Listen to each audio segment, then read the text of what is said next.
But if the stars are already telling us what to look out for, maybe the Magi spent so much time looking at the stars, and they were so wise that they knew what it was telling them.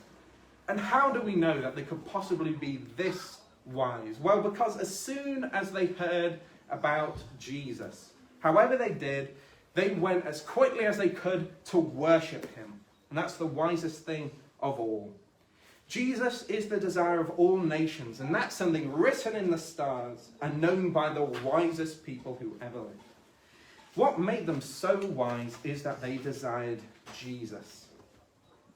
Now that we've spent all this time in the Old Testament, finding out what the prophets knew about the Magi ahead of time, does Matthew have anything to add?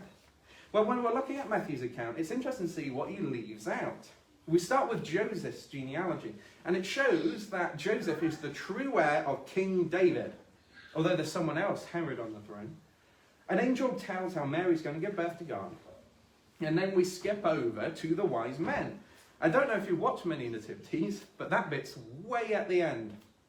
Matthew basically skipped over the whole story. Why does he do that?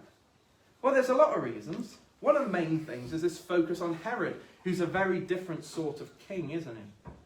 Although he seems to be wiser than the Magi, because they don't know Jesus is going to be born in Bethlehem, but he does.